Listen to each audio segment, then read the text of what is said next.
The Bible says in Hebrews chapter 12, see to it that no one misses the grace of God. And that is our prayer here at this church, is that we don't miss the grace of God, because if you miss the grace of God, then you miss the point. And it's easy sometimes to find ourselves replacing the grace of God with some kind of a cheap substitute like religion. We're not big fans of religion around here.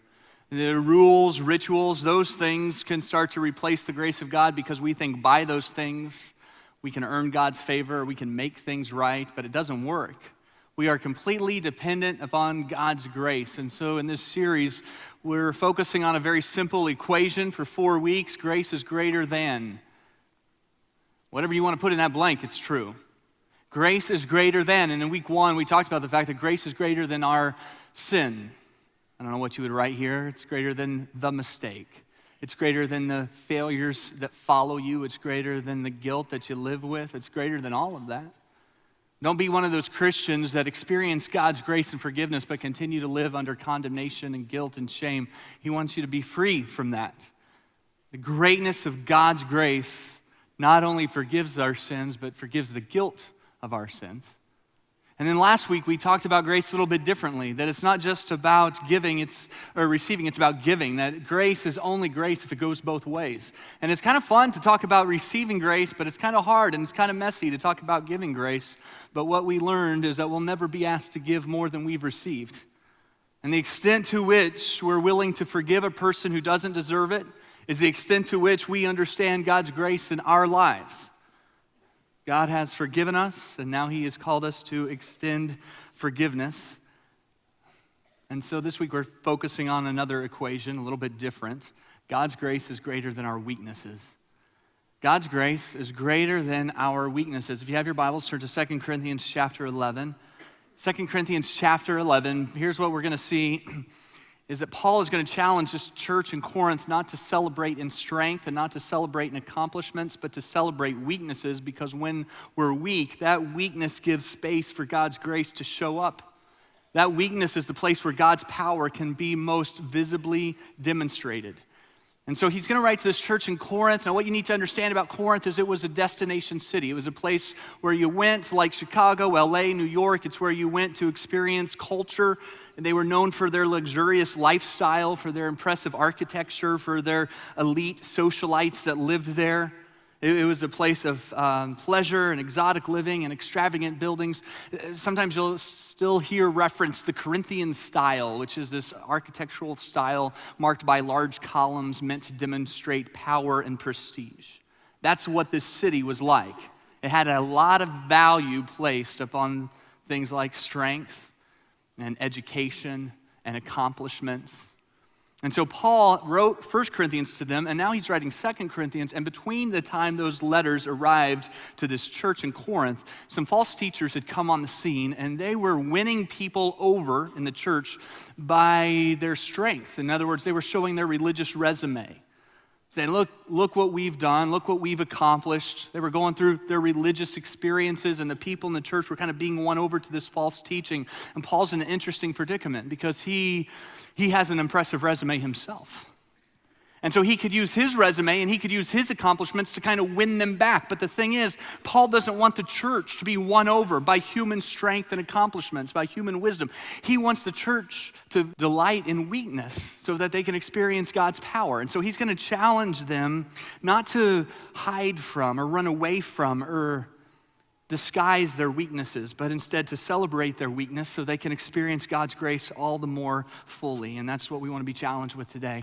Because like Corinth, we live in a culture and a time and society where we put a ton of emphasis on strength, abilities, accomplishments, on self-reliance. Because in your weakness, there's room for God's grace and for His power to be demonstrated. So here's how he's going to do this. He's going to write to this church, and he's going to start off by giving them his strengths. He's going to say, look, here's where I'm qualified. Here's how I'm valuable and strong from your perspective or from your value system. Because Paul knows, look, if he is seen as weak and then tells them to celebrate their weaknesses, that's not going to mean much because, of course, a weak person is going to say, celebrate weakness, right? So he wants them to see that he's strong by their standards, and then he's going to kind of take all of his value and all of his strengths that they see, he's going to wad them up, throw them away, and say, look, it's really weakness that we want to celebrate. So here's how he begins. In 2 Corinthians chapter 11, verse 21, he says, whatever anyone else dares to boast about. You got these false teachers coming in saying, look how impressive we are. He says, I'm speaking as a fool. I can't believe I'm going to say what I'm about to say, but I'm going to say it, that I also can boast about it. You know, whatever they can say about themselves, I can say that about myself. And then he goes on with the list. Are they Hebrews? Yeah, so am I. Are they Israelites? Me too. Are they Abraham's descendants? I am as well. Are they servants of Christ? And then he adds this. He says, I'm out of my mind talking like this. It is so unlike him because his whole approach to ministry and to making a difference in the world is not to elevate himself, it is to elevate Christ. And the best shot he has of elevating Christ is not to take the high position, but to take the role of a servant. But here he is saying, I'm talking out of my mind. But he's making a case that for their value system, that his background, his heritage, his passion, and his zeal, it's all impressive. He continues with this in chapter 12, starting in verse 1. He says, this boasting I'm doing will do no good, but I will go on. He says, I will reluctantly tell about my visions and revelations from the Lord. I was caught up to the third heaven 14 years ago. Whether I was in my body or out of my body, I don't know. Only God knows. Yes, only God knows whether I was in my body or outside my body. But I do know that I was caught up to paradise, caught up to the third heaven. And he says, I heard things so astounding that they cannot be expressed in words and things no human is allowed to tell. The experience is worth boasting about. But I'm not going to do it. He says, look, 14 years ago, I was caught up into the third heaven, not the first heaven, not the second heaven, not the third heaven. I don't even know what he's talking about. He was caught up into the third heaven, and he says, I saw some incredible things, but I'm not going to brag about that. 14 years, it's the first time he's mentioned it. Instead, how does he tend to introduce himself? When he introduces himself, he calls himself what? A slave. He's a slave. Now, a slave is known for, well, not a resume. That's why they're a slave. And not their heritage, not their lineage. That's why they're slaves. And Paul refers to himself as a slave of Christ. A slave is really only known for one thing, and that's their master, the master that they serve. And Paul says, really, all you need to know about me is that I am a servant of Jesus. I'm a slave of Christ. Nothing else really matters. But he acknowledges that he has, a pretty impressive resume. He was educated under Gamaliel, an impressive school. He has all the right credentials. And he knows that it would have been easy for him to be proud, to put his confidence in his strengths. And so he talks about the fact that God gave him a thorn in the flesh, a weakness, so that he would be dependent on God. So check this out, verse 7. He says, so to keep me from becoming proud, to keep me from putting the confidence in myself, I was given a thorn in the flesh, a messenger from Satan to torment me and keep me from becoming proud. 3 different times, he says, I begged the Lord to take it away. Now, there's a lot of speculation as to what, or perhaps who, this thorn might be, right? There's a lot of different thoughts on this. What we do know, and we'll talk about those in a moment, but we do know it's significant. Because 3 times, it doesn't say, I'm sure he asked God many more than 3 times, but he says he begged God 3 times. 3 times he's on his knees, weeping, begging God, God, take it away. Just take it away. Now, I don't know what it is for you, but could you identify this thorn, this weakness, this thing that you've begged God to change, you've begged God to heal, you've begged God to take it away, and it just hasn't? Paul, here, he calls it a messenger from Satan, so he recognizes that this is from Satan, but then he also acknowledges that God could take it away if he wanted to. So it's from Satan, but God allows it. That's a helpful view for us when we experience kind of the thorns of this life.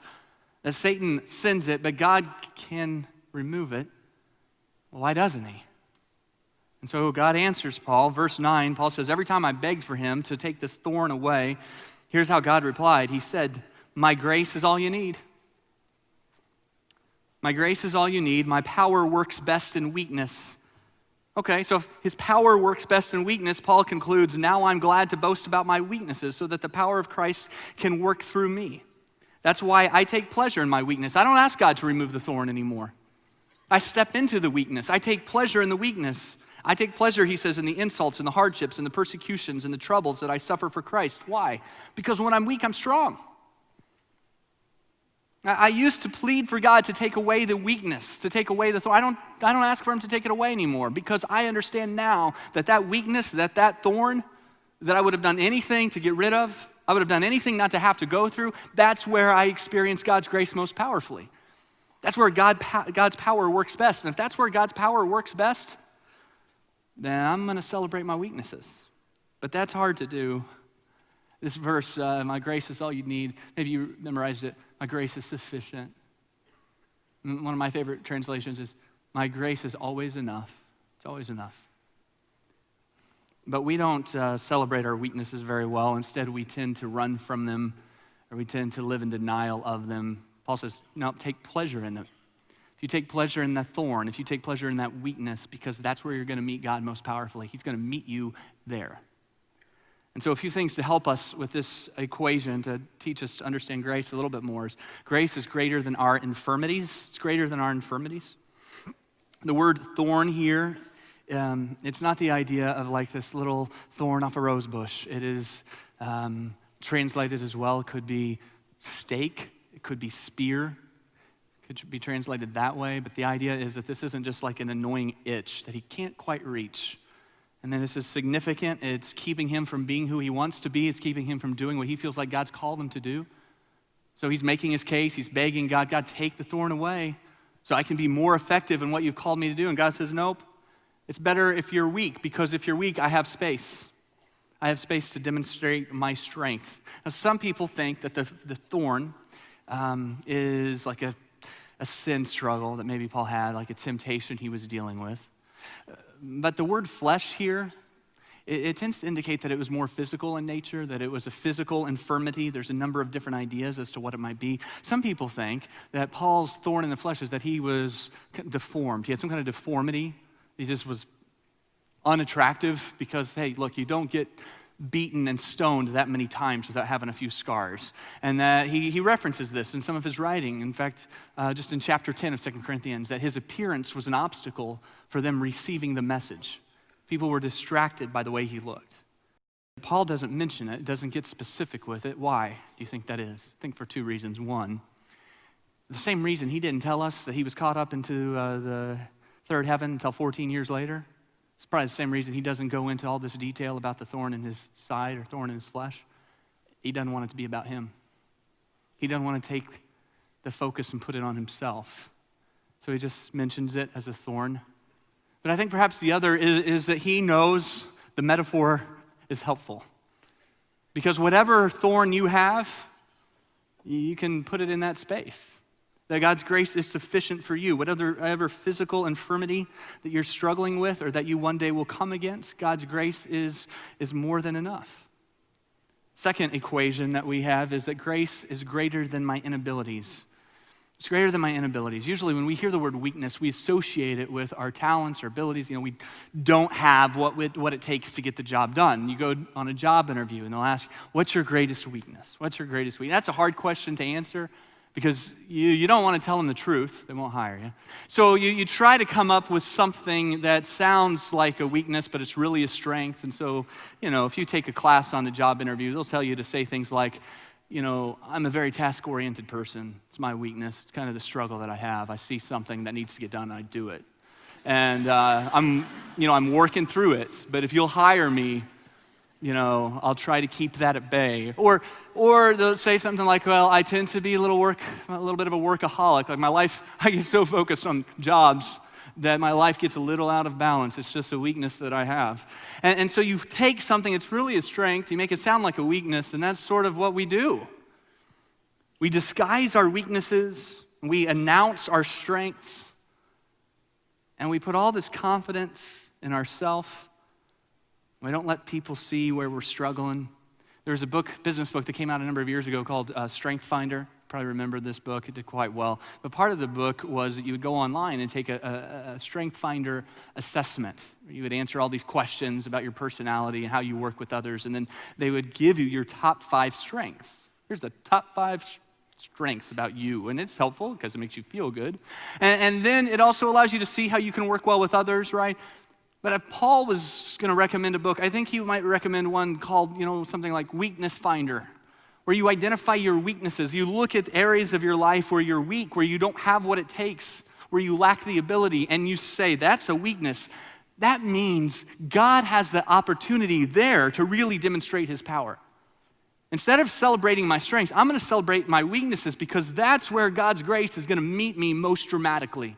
And so I'm not going to run away from my weakness. I'm not going to hide it. I'm not going to disguise it. I'm going to embrace it because that's where I'm going to know God's grace. That is hard to do. And that just goes against, what most of us intuitively do. Dave sometimes talks about his favorite Bible verse being Acts 4:13. It's about the disciples and the impact they were making. And it just says, when they, referencing the religious leaders, when they saw the courage of Peter and John and realized that they were unschooled, ordinary men, they were astonished, it goes on to say, and they took note that they had been with Jesus. And they realized they were unschooled, ordinary men. So here's what's interesting about that. What astonished the religious leaders was that they were ordinary. It was their ordinariness that made them so impactful, because in their ordinariness, the power of God stood out. They didn't have the right credentials, they didn't have the right resume, they didn't have the right abilities or talents, and look what they were doing. It made them all the more powerful. And so grace is greater than your infirmities, it's greater than your inabilities. I was reading a story that kind of captures those ideas. It was from the book Tramp for the Lord by Corrie ten Boom, and I'll just read to you the story. She tells about this woman that she met in Russia during the Cold War when Christians were heavily persecuted. Here's what she writes. This old woman was lying on a small sofa propped up by pillows. Her body was bent and twisted almost beyond recognition by the dread disease of multiple sclerosis. Her elderly husband spent all his time caring for her since she was unable to move off the sofa. In fact, there was only one part of her body that she could control. It was the index finger of her right hand. And so with that one finger, she would type all day, every day, often late into the night. But this woman wasn't just typing, she was translating. And with that one finger, she would translate the Bible and Christian books into Russian. Her husband hovered close by and explained to me that sometimes it takes a long time for her finger to hit the key. And Corrie ten Boom says that as she looked at this woman's wasted form on the sofa with her head pulled down and her feet curled under her body, she just cried out inwardly, Lord, why don't you do something? Why don't you heal her? She says, her husband sensed my anguish and gave the answer. He said, God has a purpose in her sickness. Every other Christian in the city is watched closely by the secret police, but because she has been so sick for so long, no one ever looks in on her. They leave her alone, and she's the only person who can translate undetected by the police. Now, if you saw that woman, you would not be impressed with her strengths. You might feel sorry for her, you might pity her.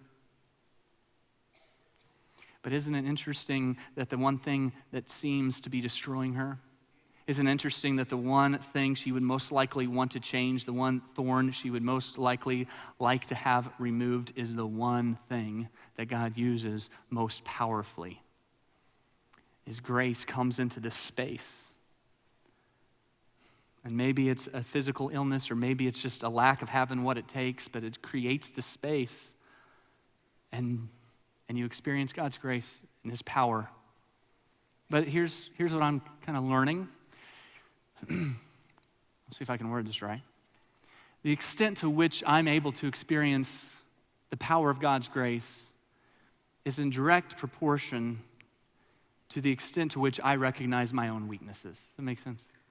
Like, I only receive the amount of grace, I only am able to receive the amount of power that I acknowledge and delight in my own weakness. It doesn't work. It doesn't work if you deny the weaknesses, but here's a challenge that I have, right? Like, one of my weaknesses is not knowing my weaknesses.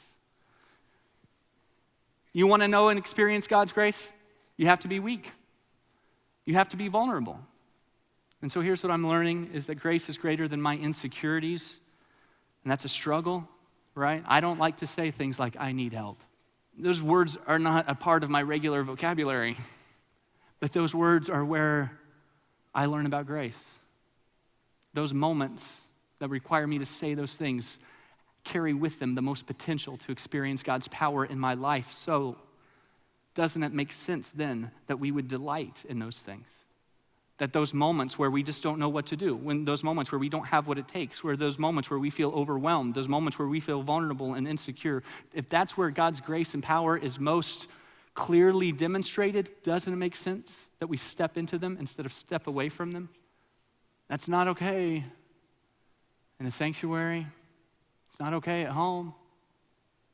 It's not okay to say, well, look, I don't know exactly what's going to happen, so I'm not even going to try it, and just you avoid those moments. And I can't help but wonder how many times I've done that. I've missed out on God's grace and power in my life. Not because I was strong, but because I was too proud to be weak. And it's in that weakness, it's in that moment where God's grace is demonstrated most powerfully. So Paul starts off 2 Corinthians, and he kind of talks about how this was true for him personally, that he was going through this difficult time. And he says, kind of in ministry, he says, we were under great pressure, under a lot of weight. It was far beyond our ability to endure. It was more than we could handle. It was more than we could deal with. It was more than we could cope with. And he goes on, verse 9 from the Message.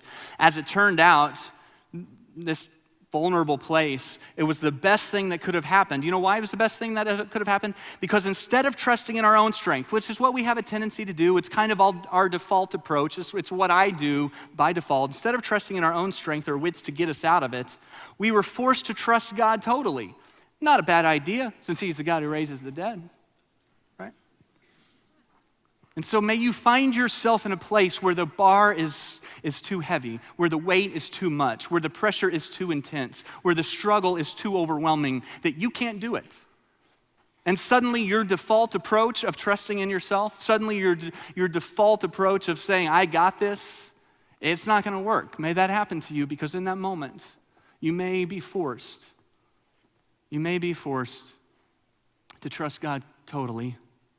Not a bad idea, since he's the God who raises the dead. And so I was just thinking through this idea of grace being sufficient or being all we need. And as we close, I want to try to help us capture this a little bit. So I'm just going to ask you to close your eyes. This won't be weird, I promise, but well, maybe a little. Close your eyes, and I just want you to kind of picture this metaphor that I'm going to describe. So I want you, with your eyes closed here, to picture that you have a cup in your hands. Maybe it's a glass, a mug, but it's a cup. You look down and it's empty, and I want that empty cup then to represent kind of your point of vulnerability, to represent the weakness in your life. Now picture yourself walking over to a hose that's coming out of a huge wall.